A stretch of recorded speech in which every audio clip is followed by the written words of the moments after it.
Please stop it யார். Mood out ஆகாத. இன்னும் கொஞ்ச நேரத்தில் போயிடலாம். இந்த வழியில் போனால் 20 கிலோமீட்டர் தான் ஆகும். ஹைவேல ரொம்ப டிராஃபிக்காக இருக்கும்டா.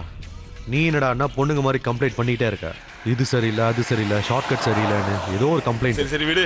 முன்னாடி பாரா. முன்னாடி தான் பார்த்து ஓட்டிட்டு இருக்கேன். முன்னாடி பாரா.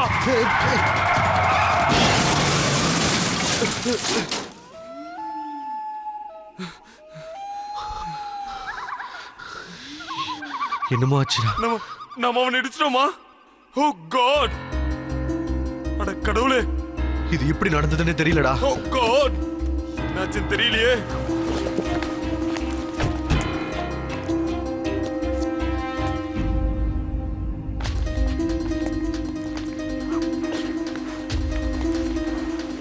இங்க யாருமே இல்ல. நம்ம இடிச்சு கொண்டு வந்தா அந்த பாடி நிச்சயமா இங்க தான் இருந்திருக்கணும். ஆனா எங்க போச்சு? அங்க பாரு வண்டி. கார். இது அந்த ஆளோட காரா தான் இருக்கணும். அவரு நம்ம கிட்ட உதவி கேட்டு வந்திருக்காரு. அவரை நம்ம கொன்னுட்டோம். வா வா நம்ம போய் பார்க்கலாம்.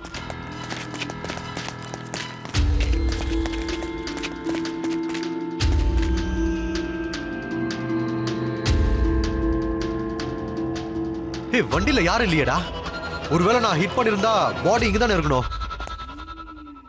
ஐ திங்க் நம்ம இங்க இருந்து போறது நல்லது. இல்லாட்டி ஆக்சிடென்ட் கேஸ் ஆயிடும் யார். Come on. சீக்கிரம் போலாம் வா.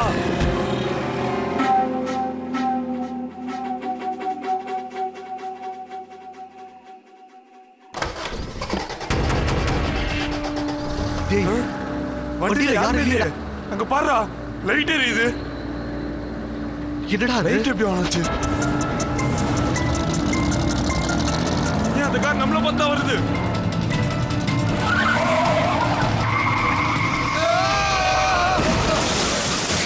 யோசிச்சு பாருங்க. வண்டி தானா ஓடுது. அத பூஜை பண்றாங்க. அதுக்கு உயிர் இருக்கிறதா நினைக்கிறாங்க. ஒரு லகாமே இல்லாத வண்டி போல இந்த வண்டி தானா ஸ்பீடா போய்கிட்டு இருக்கு. ரோட்ல வர்ற அப்பாவிங்களோட உயிரை எடுத்துருது. இதெல்லாம் மனப்பிரமையோ இல்ல கட்டுக்கதைங்களோ இல்ல, உண்மையான சம்பவங்கள். இதுக்கான ஆதாரம் இந்த மோட்டார் சைக்கிளோட கோவில். இது ஒரு ஓம்பனாவோட சமாதி.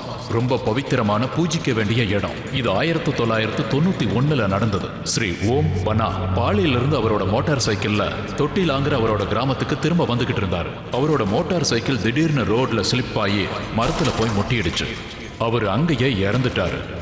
ஆக்சிடென்ட் ஆகி உடைஞ்சு போன அந்த இடத்துல இருந்த அந்த மோட்டார் சைக்கிளை போலீஸ் ஸ்டேஷனுக்கு எடுத்துட்டு போனாங்க. ஆனா ஆச்சரியமான விஷயம் என்னன்னா, மறுநாள் அதே மோட்டார் சைக்கிள் அதே ஆக்சிடென்ட் ஆன இடத்துல இருந்தது. யாரோ விளையாடி இருக்காங்கன்னு போலீஸ் நினைச்சாங்க. அவங்க மறுபடியும் அந்த மோட்டார் சைக்கிளை போலீஸ் ஸ்டேஷனுக்கு எடுத்துட்டு வந்தாங்க. ஆனா மறுநாள் காலையில அதே இடத்துல அந்த ஆக்சிடென்ட் ஆன மோட்டார் சைக்கிள் இருந்தது. அந்த இறந்து போன ஓம் பனாவோட ஆத்மா அதே இடத்துல தான் சுத்திக்கிட்டு இருக்குங்கிறத அந்த கிராமத்துக்காரங்களுக்கு தெரிய வந்தது. அது அந்த மோட்டார் சைக்கிள்ல தான் இருக்குன்னு தெரிஞ்சுக்கிட்டாங்க. இவரோட இந்த சம்பவம் ஊர் முழுக்க தெரிய வந்தது. எல்லாரும் அதை பார்க்கணும்னு வர ஆரம்பிச்சாங்க. ஒரு கிராமத்துக்காரர் என்ன சொன்னாருன்னா, அதே இடத்துல ஒரு கார் ஸ்லிப் ஆகி பள்ளத்துக்குள்ள போய் விழுந்துடுச்சான். அந்த கார்ல வந்தவருக்கு பயங்கரமா அடிபட்டு இறந்து போற சூழ்நிலையில இருந்தாராம். ஆனா அப்போ ஒரு வித்தியாசமான சம்பவம் நடந்தது. ஓம் பனா தான் அவர் அந்த பள்ளத்திலிருந்து தூக்கி உயிரை காப்பாத்தினதா அந்த ஆள் சொன்னாரு. இன்னைக்கும் அந்த கோயிலை சுத்தி இருக்கிற கிராமத்துல ராத்திரியில பல நேரங்கள்ல அவர் அந்த மோட்டார் சைக்கிளை ஸ்டார்ட் பண்ற சத்தம் கேட்குமா. இந்த மாதிரி நிறைய விஷயங்கள் இந்த கோவிலை பத்தி பேசப்படுது. இந்த மாதிரி விஷயங்கள் இந்த கோவில் மேல இருக்கிற நம்பிக்கையை அதிகமாக்கிடுச்சு. இப்போ இந்த இடம் ஒரு பவித்திர ஸ்தலமா மாறிடுச்சு. இப்போ நீங்க பார்க்க போற உண்மை சம்பவம் கூட இந்த மாதிரி தான் இருக்கும். நான் வீட்ல இல்லவே இல்ல. அது என் வண்டியா எப்படி இருக்க முடியும்? வண்டியை கராஜ்ல லாக் பண்ணி வச்சிருக்கேன். நீங்க சொல்றதை வச்சு பார்க்கும்போது இந்த சம்பவம் நடந்த அன்னைக்கு ராத்திரி, அன்னைக்கு நீங்க ஒரு கல்யாணத்துல இருந்திருக்கீங்க. ஆமா, நான் என் ஃப்ரெண்டோட கல்யாணத்துல இருந்தேன். என்னால நிரூபிக்க முடியும். என்ன நிறைய பேர் அன்னைக்கு அந்த இடத்துல என்ன பார்த்துருக்காங்க. நான் ராத்திரியில அங்கதான் இருந்தேன். அப்பதான் நீங்க அர்ஜென்ட்டா கால் பண்ண உடனே நான் இங்க வந்தேன். இல்லைன்னா 2-3 நாள் நான் அங்கேதான் இருந்திருப்பேன். அது எனக்கு தெரியும் மிஸ்டர் ஆதித்யா. நான் கூப்பிட்டதுனால தானே இன்னைக்கு நீங்க வந்திருக்கீங்க. சரி, நான் ஒரு கேள்வி கேட்குறேன். அதாவது உங்களுடைய வண்டி சாவி உங்களை தவிர வேற யார்கிட்டயாவது இருக்கிறதுக்கு வாய்ப்பு இருக்கா? ஒருவேளை அன்னைக்கு ராத்திரி அவர் அந்த வண்டி எடுத்துட்டு போயிருக்கலாம்ல. வண்டியோட சாவி வீட்டுக்குள்ளதான் இருக்கு. வீடு பூட்டி இருக்கு. வீட்டு சாவி என்கிட்ட மட்டும்தான் இருக்கு. அது மட்டும் இல்ல, வண்டி ஓட்டுற கண்டிஷன்ல இல்ல. நான் வாங்கினதுல இருந்து கராஜ்ல தான் இருக்கு. இன்ஃபேக்ட் அது யாரும் ஓட்டினதே இல்ல. அப்படின்னா அந்த வண்டியை யாரும் ஓட்டினதே இல்ல. என்னையும் ஓட்ட வேணான்ட்டாங்க. அது கராஜ்லயே இருக்கட்டும், வண்டியை ஓட்ட வேணான்னு சொல்லியிருக்காங்க. நான் அந்த வண்டியை செக் பண்ணி பார்க்கணும். கண்டிப்பா வாங்க.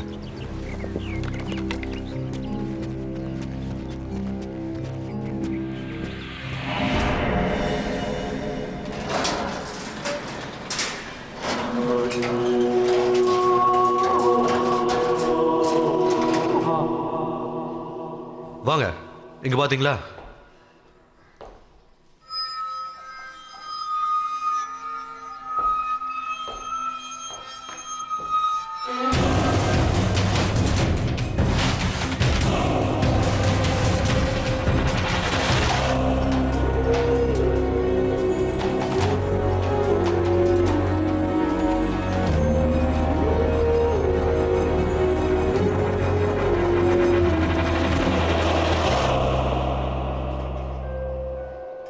இதை பார்த்தா வண்டியை ரொம்ப நாள் எடுக்காத மாதிரி இருக்கு. நானும் அதான் சொன்னேன். நான் இந்த வண்டியை பார்க்கறது கூட இல்லை. எப்பவுமே கவர் போட்டு தான் இருக்கும். எனக்கு இதை பார்த்தால என்னமோ மாதிரி இருக்கும்.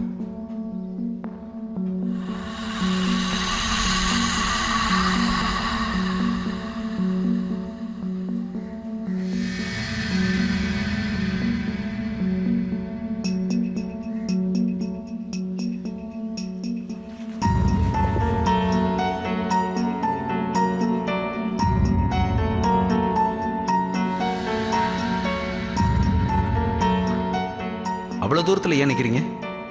ஏன் டென்ஷனாக இருக்கீங்க? இது வெறும் கார் தான். இல்ல, அது இந்த வண்டி சரியில்லைன்னு எங்க அங்கிள் சொன்னாரு. இந்த வண்டி ஓட்டுனவங்க அழிவுக்கு இதுதான் காரணம்னு சொன்னாங்க. வேற ஏதாவது சொல்ல விரும்புறீங்களா? சொல்லுங்க.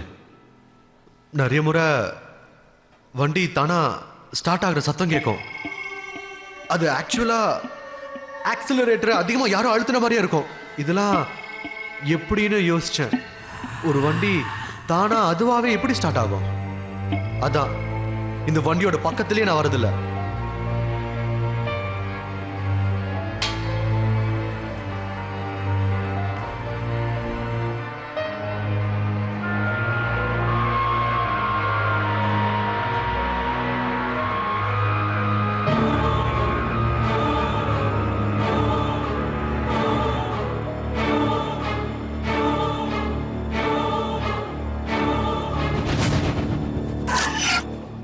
நான் அப்பப்போ உங்கள் கூட டச்சில் தான் இருப்பேன். வேறு ஏதாவது டவுட்டுன்னா கண்டிப்பாக நான் உங்களை தேடி வருவேன். கண்டிப்பா போலாம் சார்.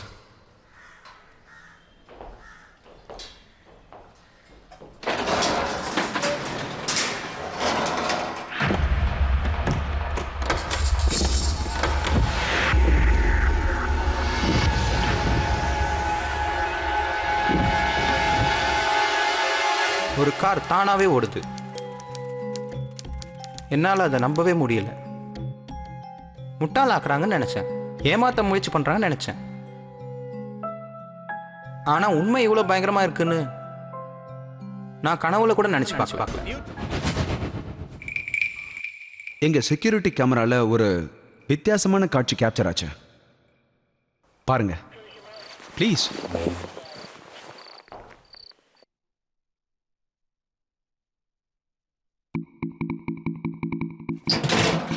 இதை பார்த்தா உங்களுக்கு என்ன தோணுதுன்னு நீங்களே சொல்லுங்க. இதை கொஞ்சம் கவனிச்சு பாருங்களேன். அதாவது இந்த பர்டிகுலர் ஃபுட்டேஜை நீங்க நல்லா ஜூம் பண்ணி பாஸ் பண்ணி கவனிச்சு பாருங்க.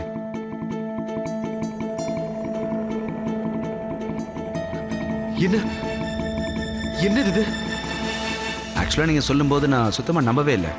உங்கள் ஃப்ரெண்ட் யார்கிட்டயாவது சாவியை கொடுத்து வண்டி எடுக்க வச்சிருப்பீங்கன்னு நினச்சேன். அவங்க தான் இந்த வண்டியை ஆக்சிடென்ட் பண்ணியிருப்பாங்கன்னு தோணுச்சு.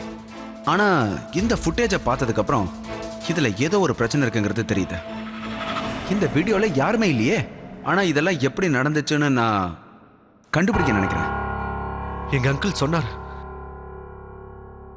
இந்த கார் சரியில்லைன்னு சொன்னார். ஜிங்ஸ்னு என்ன வேணா இருக்கட்டும் சார், இனிமே இது யாரும் ஓட்டக்கூடாது.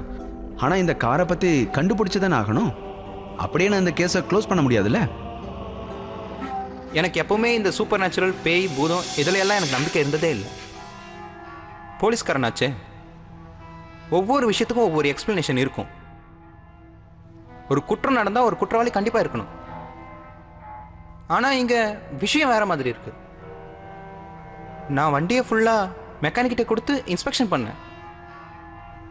வண்டியோட இன்ஜின் ரொம்ப பழசாக இருந்தது, கியரும் உடஞ்சி போயிருந்தது, பிரேக் ஸ்டக்காக இருந்தது, இன்ஜின் ஆயில் இல்லை, எதுவும் இல்லை. வண்டி ஓடுற நிலைமே இல்லாதப்போ இதெல்லாம் எப்படி நடக்குது? கண்டிப்பாக ஏதோ ஒரு பிரச்சனை இருக்கு. இதை கண்டுபிடிக்க ஒரே ஒரு வழி தான் இருக்கு.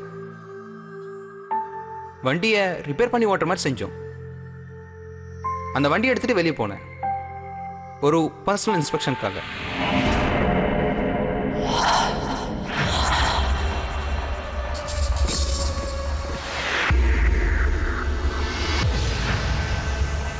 சார் சொல்லுங்க. இப்படிலாம் பண்ணாதீங்க சார், ப்ளீஸ். அங்கிள் சொல்லியிருக்காரு, யார் இந்த வண்டி ஓட்டினாலும் கண்டிப்பா ஆபத்து இருக்குன்னு சொன்னாரு. நான் சொன்ன விஷயத்தை நீங்களே பார்த்துருக்கீங்க. இந்த வண்டி என்ன செய்யணும் உங்களுக்கே தெரியும். ஆனா இதை நான் செக் பண்ணி தான் ஆகணும். கொடுங்க, சாவியை கொடுங்க. இந்தாங்க சார், இன்னொரு முறை எதுக்கும் நல்லா யோசிங்க. யோசிச்சிட்டேன்.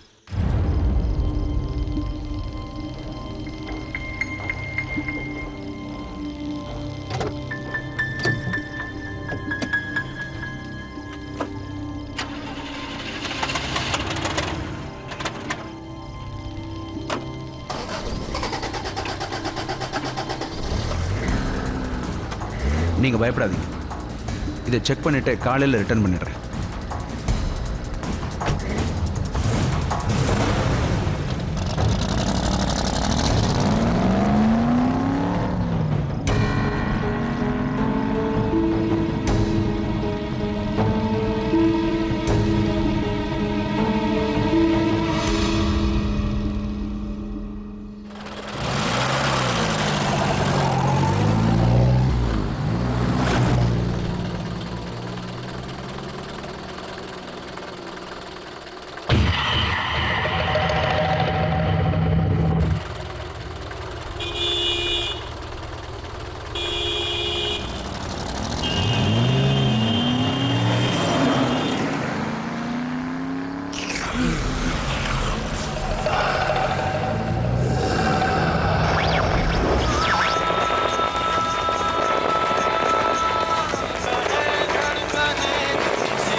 வானிலை அறிக்கை.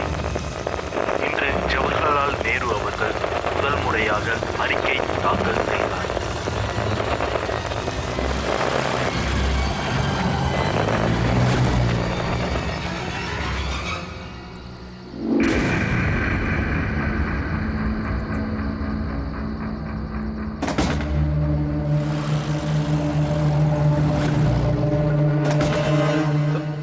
இங்க என்ன நடக்குது?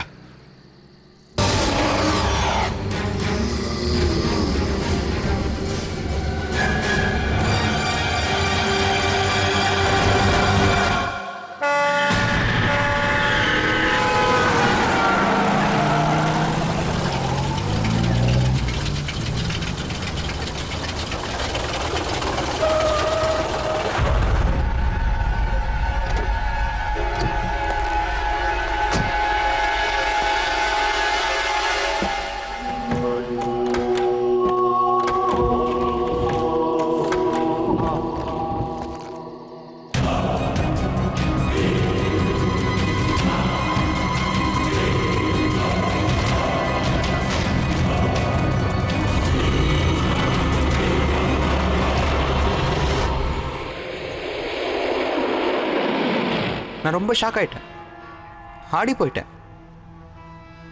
நான் யாரோ ஒருத்தரை அந்த வண்டியில் நிச்சயமா பார்த்தேன், நல்லா தெளிவாக தெரிஞ்சது. எப்படியாவது இதை கண்டுபிடிச்சே ஆகணும்னு முடிவு பண்ணேன். நான் அந்த வண்டியோட பேப்பர்ஸை பார்த்தபோது அது யாரோ ஆதித்யான்னு ஒருத்தருக்கு சொந்தமாக இருந்தது. நான் உடனே அந்த அட்ரஸுக்கு போய் இன்னும் இன்வெஸ்டிகேட் பண்ணலான்னு நினச்சேன்.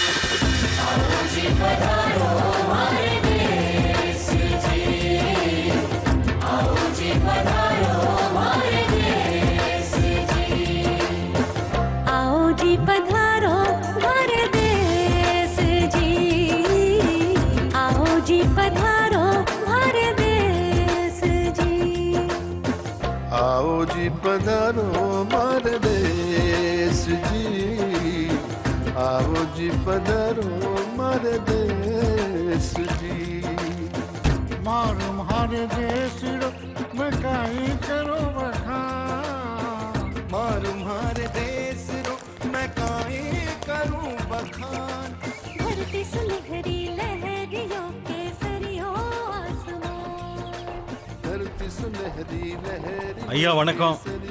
மும்பைல இருந்து இந்த இன்ஸ்பெக்டர் சார் வந்திருக்காங்க. அவர் உங்களோட ஏதோ பேசணுமா? வணக்கம் வணக்கம் வணக்கம் தாத்தா. அந்த பானு பிரதாப்போடைய வண்டியை பத்தி உங்ககிட்ட விசாரிக்கணும். வண்டியா? ஆமா, இந்த வண்டியை பத்தி.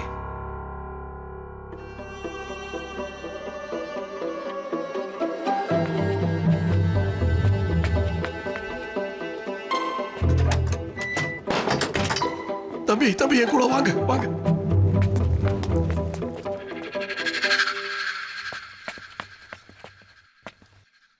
தம்பி இந்த வண்டி என்னைக்கு எங்க வீட்டுக்குள்ள வந்துச்சோ அன்னைக்கு எல்லாருமே ரொம்ப சந்தோஷப்பட்டோம். எங்க குடும்பத்திலேயே யாரோ ஒருத்தர் புதுசா வந்து சேர்ந்துக்கிட்ட மாதிரி இருந்துச்சு. அப்பா எப்ப வருவாரு? ரொம்ப லேட் ஆயிடுச்சுல்ல? அப்பா ரொம்ப லேட் ஆச்சு. இவர் இன்னும் வரவே இல்லையே. என்னன்னே தெரியலையே. இவ்வளோ நேரம் ஆகிறதுக்கு வாய்ப்பே இல்லையே. இங்க பாருங்க, வண்டி பார்க்கறதுக்கு பழபழன்னு இருந்தாலும் கொஞ்சம் பழசுதான். ஆனா அந்த வண்டி உங்க அப்பாவுக்கு ரொம்ப பிடிக்கும். வேணா பாரு எவ்வளவு சந்தோஷப்படுவான்னு. அதோ அப்பா வந்துட்டாரு பாரு. அதோ பாரு, புத்தம் புதுசு வண்டி.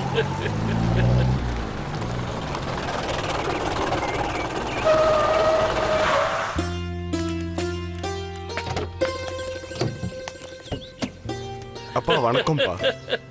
என்ன வண்டி நல்லா ஓடுது இல்லப்பா? ஆம்பா, ரொம்ப நல்லாவே ஓடுது. ஆனா எல்லாத்தையும் புதுசா மாத்த வேண்டி இருந்தது. இதுக்காக டவுன் ஃபுல்லா அலைஞ்சு எல்லாத்தையும் வாங்கினேன். கஷ்டமான வேலையா போயிடுச்சு. ஆனா வண்டி ஃபர்ஸ்ட் கிளாஸா ஓடுது. புது வண்டி மாதிரியே ஓடுது. எல்லாரும் பார்த்தாங்கன்னா அசந்து போயிடுவாங்க. சூப்பர் சூப்பர்னு சொல்லுவாங்க. இனிமே இந்த வண்டியில தான் எங்கேயோ வெளியே போவேன். நீ தாராளமா போயிட்டு வாப்பா. இனிமே அது ஓ வண்டி தானே. சரிம்மா, உள்ள போலாம். ட்ரெஸ்ஸை மாத்திக்கிட்டு நம்ம வெளியில போயிட்டு வரலாம்ப்பா. செல்லங்களா, இங்க பாருங்க. வண்டியில என் கூட ஸ்டாச்சு சர்க்கிள் பார்க்க யாரெல்லாம் வர போறீங்க? சரி வாங்க, வண்டி விட்டு கீழே இறங்குங்க. சரி சரி, பசங்க விளையாடட்டும், விடு. வாங்க உள்ள போலாம்.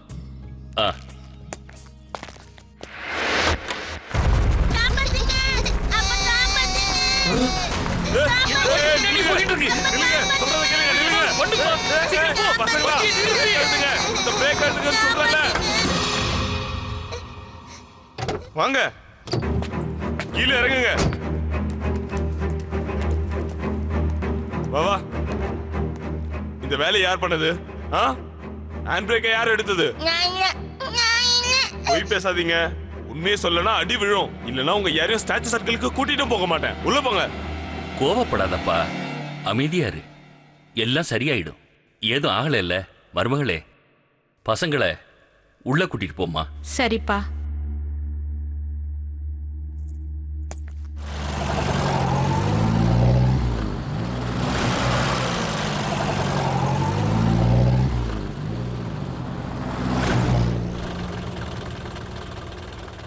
அட, ஏன் இப்படி இருக்க?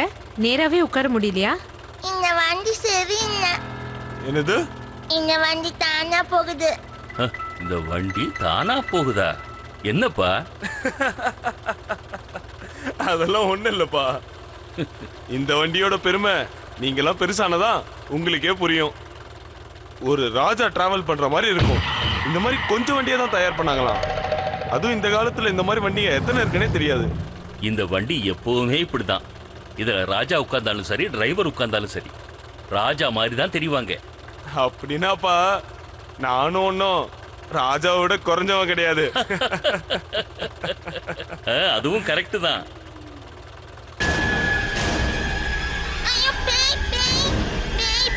என்ன ஆச்சு? அப்பா திரும்ப போகலாம். பேசாம இரு. ஓவரா பேசின டிக்கில தூக்கி போட்டுருவேன். மருமகளே, பசங்களை அப்படியே தூங்க வச்சிருமா. சரிப்பா.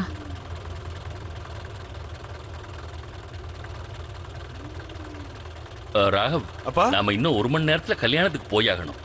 இல்லைன்னா ரொம்ப லேட் ஆயிடும். கவலைப்படாதீங்கப்பா, போயிடலாம், சீக்கிரமாவே போயிடலாம். நம்ம முன்னாடியே போயிரும் பாருங்களேன்.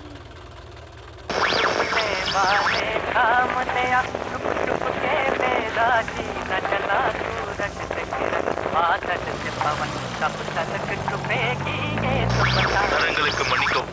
ஒரு முக்கிய தகவல். கல்யாணத்துக்கு போற வழியில ஒரு வண்டி ஆக்சிடென்ட் ஆயிடுச்சு. அந்த வண்டியில இருந்த எல்லாருக்கும் பலத்த காயங்கள் அடைஞ்சிருக்கிறதா தகவல் கிடைச்சிருக்கு. அந்த வண்டியில இருந்தவங்க ஜெய்ப்பூர்ல இருந்து எங்கேயோ போயிட்டு இருந்திருக்காங்க. வண்டி ஓட்டுனவரோட பெயர் ராகவ் பிரதாப் சிங்னு தெரிய வந்திருக்கு. அட, இது என்னப்பா தகவல்? அப்பா அப்ப ஏதோ தப்பு நடந்திருக்குன்னு நினைக்கிறேன். இந்த ரேடியோல ஏதோ பேரு தப்பா சொல்றாங்க.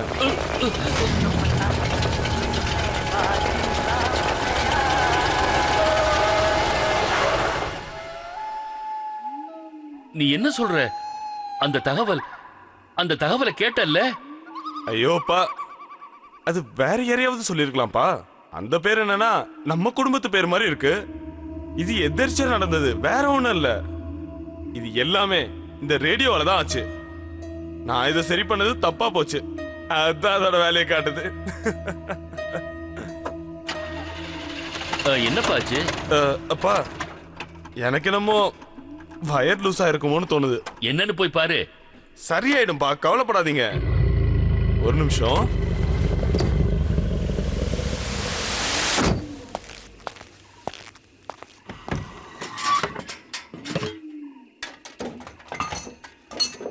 சீக்கிரமா போய் சேர்ந்துடலாம். வண்டி கொஞ்ச நேரத்துல சரியாயிடும். சரியா?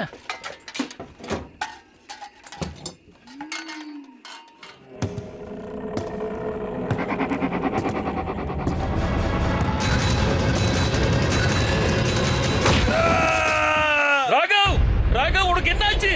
ராகவ்! அப்பா, கதவை திறக்க முடியல. அப்பா, இந்த கதவையும் திறக்க முடியல. இந்த கதவையே திறக்க மாட்டேங்குது. இதுவும் திறக்க மாட்டேங்குது. என்னாச்சு?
அந்த குடும்பத்திலேயே தாத்தா, அதாவது பானு பிரதாப் மட்டும்தான் பிழைச்சார்.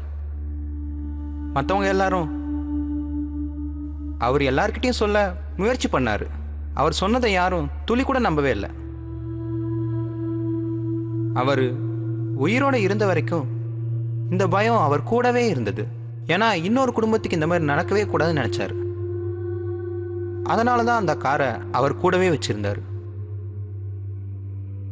கேர்டேக்கர் என்ன சொன்னாருன்னா, இந்த காரை இங்கே எடுத்துட்டு வந்ததுலேருந்து ராத்திரி ஆனால் வண்டி ஸ்டார்ட் பண்ணுற சத்தம் கேட்குதுன்னு சொன்னார். ஆனால் கராஜ்குள்ளே வண்டி பூட்டி தான் வச்சுருக்காங்க. பானு பிரதாப் இறந்ததுக்கு அப்புறம் அவரோட உயிலின் படி வண்டியை மும்பையில் இருக்க பரேஷ் கிட்ட அமிச்சாங்க. கேர்டேக்கர் வண்டியோட பேப்பர்ஸை என்கிட்ட கொடுத்துட்டாரு.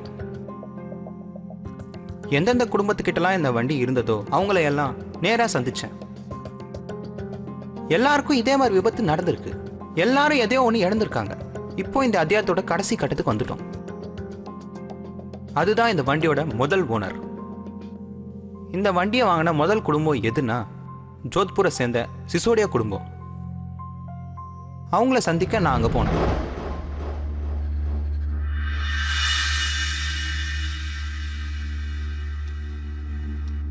உங்க கதை ரொம்ப சுவாரஸ்யமா இருக்கு, நல்லா இருக்கு. ஆனா மும்பைக்காரங்களோட கற்பனை கொஞ்சம் நாடகத்தனமா இருக்கும்ல, அதனால உங்க கதையை நம்பணுங்கிறது கொஞ்சம் கஷ்டமா தான் இருக்கு. சரி, உங்களுக்கு என்ன உதவி செய்யணும் சொல்லுங்க. ஒத்துக்கிறேன் குமார் சார், எனக்கும் நம்புறதுக்கு கொஞ்சம் கஷ்டமா தான் இருந்துச்சு. ஆனா நான் என் கண்ணால தெள்ள தெளிவா பார்த்தேன். அந்த வண்டி செய்யற சேட்டையெல்லாம் பார்த்தேன். எவ்வளோ கேசஸ்ல எத்தனை பேரை இந்த கார் அழிச்சிருக்குன்னு உங்களுக்கு தெரியுமா? நிறைய பேர் உயிரிழந்திருக்காங்கிறது தெரியுமா? ஒருவேளை வேற யாராவது இதை சொல்லியிருந்தா நான் நம்பியிருக்க மாட்டேன். ஆனா நீங்க ஒரு போலீஸ்காரர், மும்பைல இருந்து இவ்வளவு தூரம் எங்களை பார்க்க வந்திருக்கீங்க. அதனால உங்க கதையில ஏதோ ஒரு உண்மை இருக்கும்னு நம்புறேன். என்னால முடிஞ்ச அளவுக்கு நான் உங்களுக்கு உதவி செய்யறேன், கண்டிப்பா செய்யறேன்.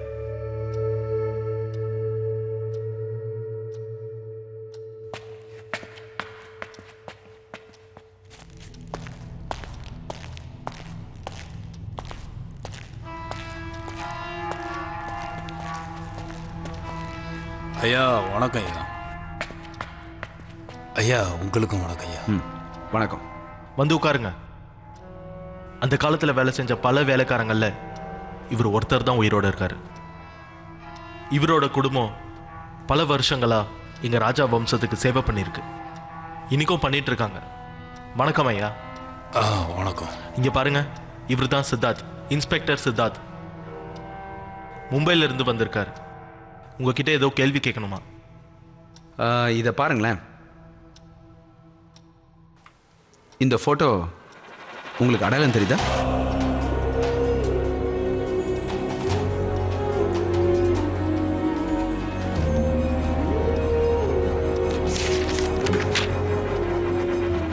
என்ன ஆச்சு ஐயா, சொல்லுங்க. ஐயா என்ன மன்னிச்சிடுங்க ஐயா. இருங்க, பயப்படாதீங்க, கவலைப்படாதீங்க. நீங்க சொல்லணும்னு நினைக்கிறத சொல்லலாம். ஐயா நீங்க கேட்கறது, வாங்க என் கூட வாங்க. வாங்க ஐயா வாங்க.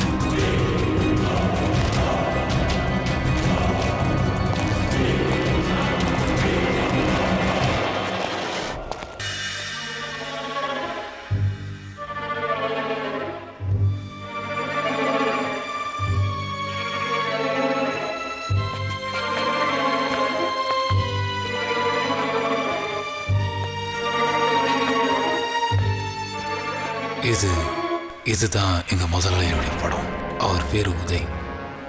அவருடைய இந்த வண்டிய பாத்துக்கிறது, சுத்தப்படுத்துற வேலையெல்லாம் நான் தான் செய்வேன். எங்க முதலாளிக்கு இந்த வண்டியில போறதுன்னா ரொம்பவே சந்தோஷப்படுவாரு.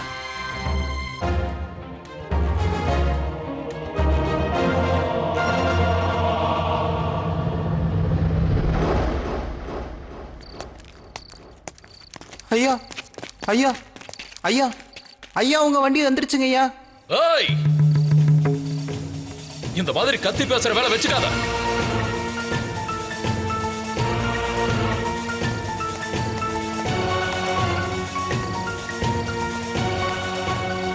உனக்கே இவ்வளவு சந்தோஷமா இருக்கு? இது ஒண்ணும் உன் வண்டி இல்ல, இது என்னோட வண்டி, என்னோடது மட்டும்தான். ஐயா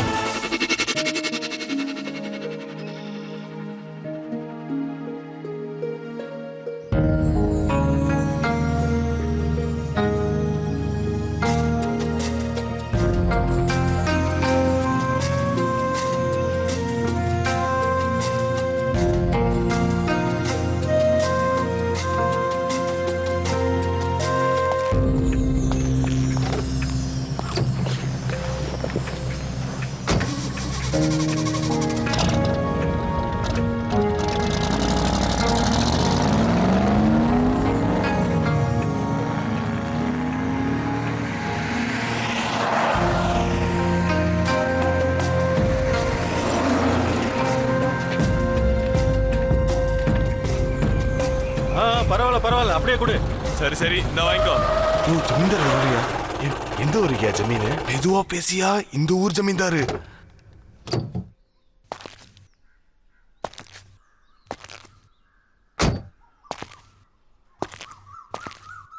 எனக்கு ஒன்று கூட கொடுக்குறேங்கய்யா.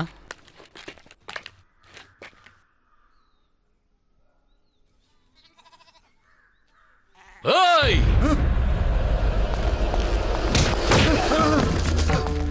எவ்வளவு தைரியம் இருந்தா நீ வண்டியை தொடுவ? இனிமே இந்த வண்டி பக்கம் கூட உன்னை பார்க்க கூடாது. இந்த வண்டியோட தூசியை தொட கூட உனக்கு உரிமை கிடையாது.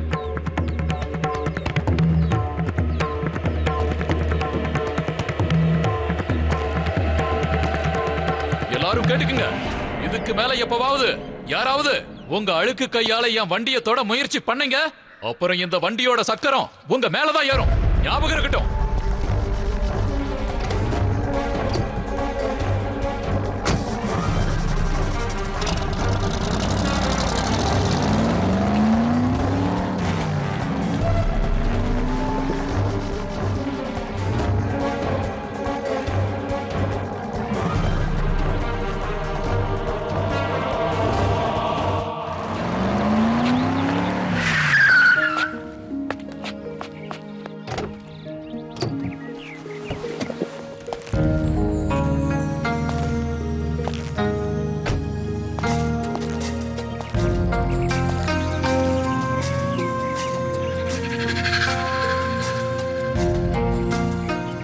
வண்டியை உடனே தொடச்சு வை. சரிங்க ஐயா. நான் இதை எடுத்துக்கிட்டு உடனே பாலி கிராமத்துக்கு போய் ஆகணும். அதுக்கப்புறம் இருட்டினதுக்கு அப்புறம் ஒரு முக்கியமான விருந்தாளிய இந்த வண்டியில் உட்கார வச்சு வெளியே கூட்டிட்டு போகணும். சரிங்க ஐயா. வெளியே சுத்தமா இருக்கிற அளவுக்கு உள்ளேயும் சுத்தமா இருக்கணும். புரிஞ்சுதா? சரிங்க ஐயா. எங்கேயாவது அழுக்கு தெரிஞ்சது உன்னை நான் உண்டில்லன்னு பண்ணிடுவேன். ஜாக்கிரதை. சரிங்க ஐயா. இன்னும் ஏன் மூஞ்சியா பார்த்துட்டு இருக்க? சீக்கிரம் வேலையை பாரு.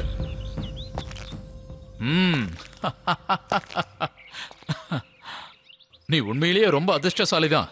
ஏன்னா எனக்கு அப்புறம் இந்த வண்டியை தொடக்கூடிய உரிமை உனக்கு மட்டும்தான் இருக்கு. வேற யாராவது என் வண்டியை தொடலான்னு முயற்சி பண்ணாங்க, அவங்களோட கைய இந்த சக்கரத்துக்கு அடியில வச்சு நசுக்கிடும்.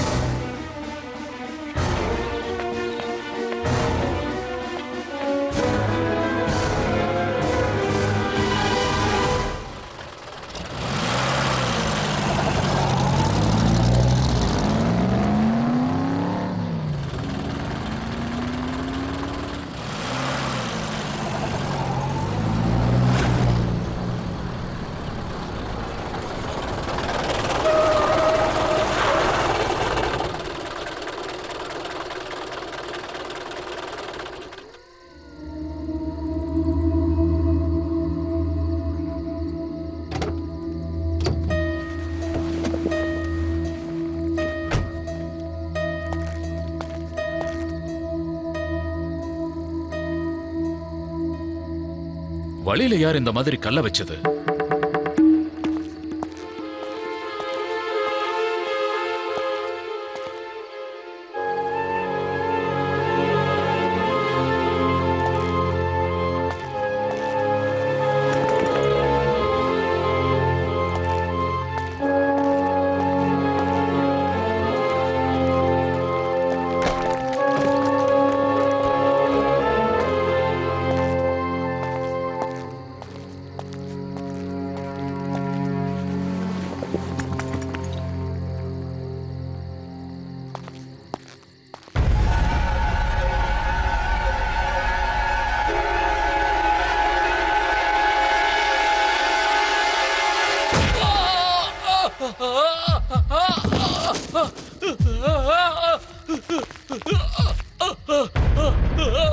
வா, வண்டி எடுத்துட்டு போயிடலாம்.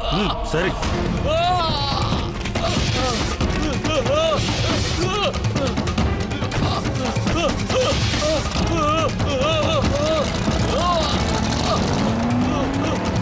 வண்டி வண்டி வண்டி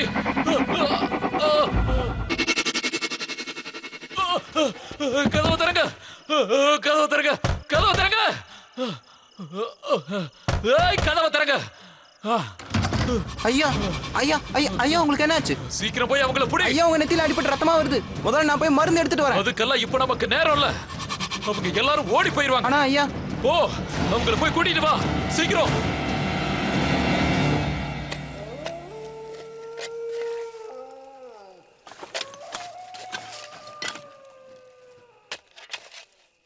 வண்டி எடுத்துட்டு இங்க இருந்து ஓடி போயிடலாம்.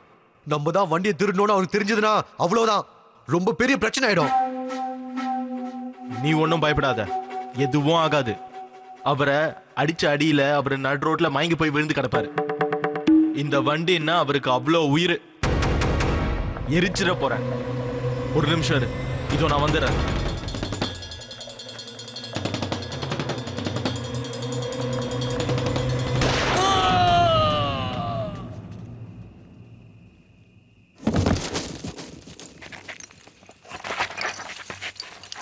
பீமா,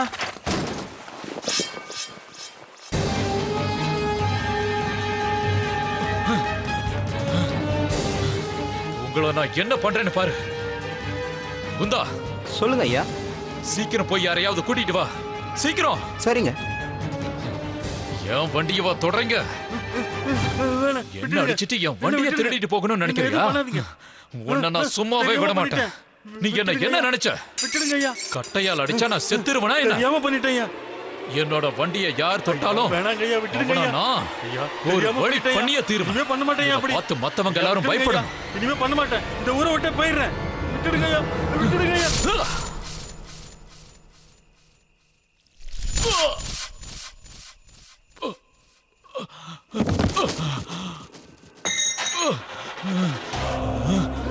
எந்திரி எந்திரி எந்திரிச்சு ஓடு, சீக்கிரம். இங்க இருந்து தப்பிச்சு போயிடு.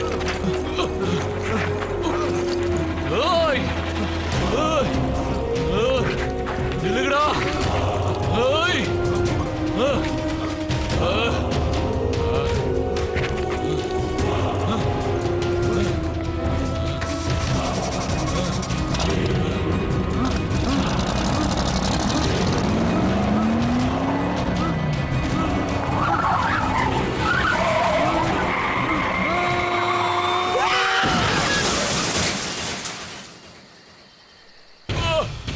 ஐயா ஐயா, என்னாச்சு? பயப்படாதீங்க, பயப்படாதீங்க. நான் வைத்தியரை கூட்டு வரேன். எதுக்கும் பயப்படாதீங்க ஐயா, பயப்படாதீங்க. தைரியமா இருங்க. ஐயா ஐயா, உங்களுக்கு எதுவும் ஆகாதையா, நீங்க தைரியமா இருங்க. ஐயா ஐயா ஐயா.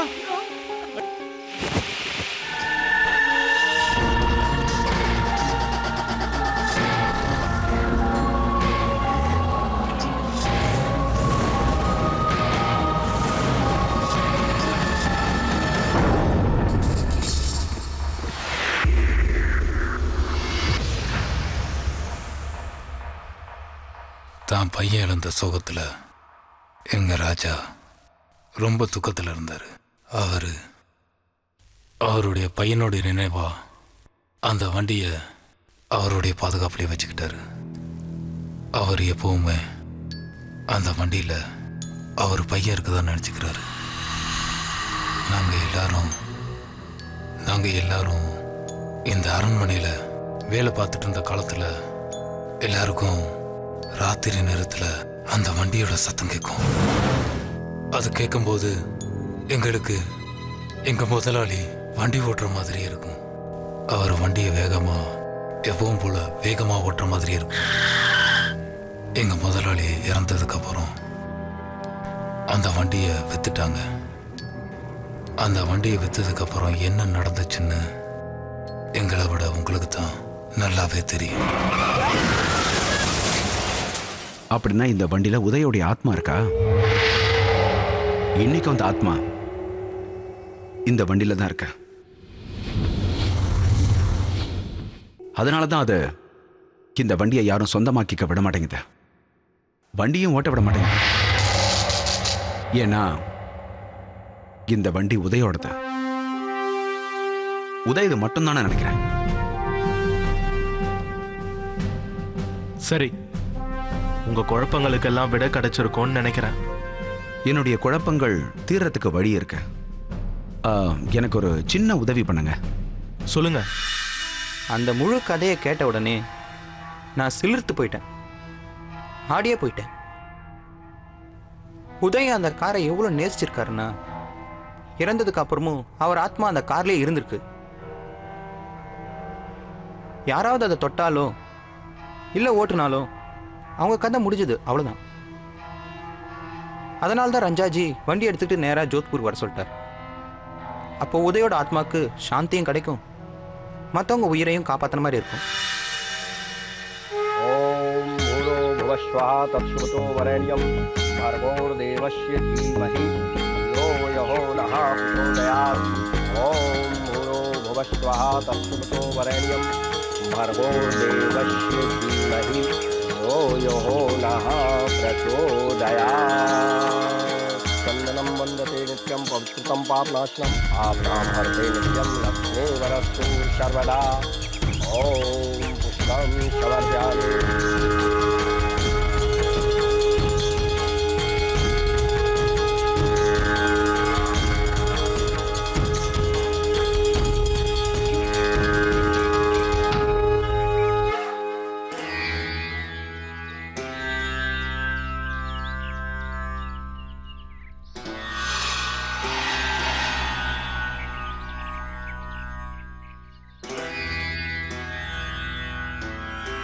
இந்த வாகனத்துக்கு நாம் ஒரு கோயிலை கட்டி ஆகணும்.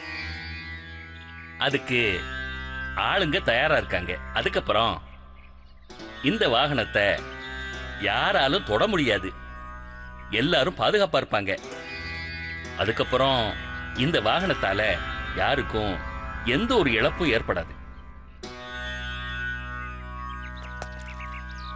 இந்த வண்டி எங்க சுசோதயா ராஜவம்சத்தோட ப்ராப்பர்ட்டி. என்ன கேட்டா இது இங்கேயே எங்ககிட்டயே இருக்கணும்னு நினைக்கிறேன். அப்பதான் உதய் சாரோட ஆத்மாக்கு சாந்தி கிடைக்கும். இனிமேல் அவரை இந்த வண்டியை விட்டு பிரிக்கவே முடியாது. Thank you very much Siddharth. Thank you. போலாமா? ஓம் சாந்தி.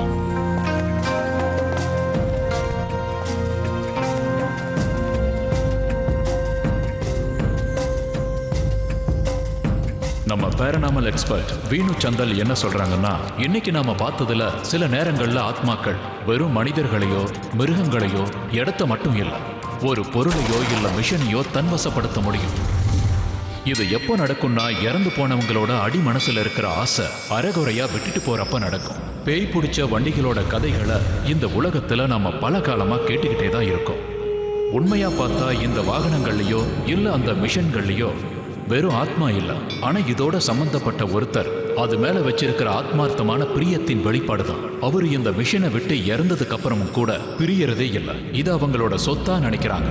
வேற யாரும் இந்த வாகனத்தை சொந்தமாக்கிக்க கூடாதுன்னு நினைக்கிறாங்க. அதை ஓட்ட கூட முயற்சி பண்ண கூடாதுன்னு நினைக்கிறாங்க. அதையும் மீறி முயற்சி பண்ணா இந்த ஆத்மாவோட கோபத்துக்கு ஆளாக வேண்டிய நிலைமை வந்துடுது. இந்த மாதிரி கேசஸ்ல இந்த ஆத்மாக்களை அவங்களுக்கு பிடிச்ச அந்த மிஷினோடையே விட்டுறது தான் நல்லது. அதோட அந்த மிஷினை மறுபடியும் விற்கவோ இல்ல ஓட்டவோ முயற்சி பண்ணவே கூடாது.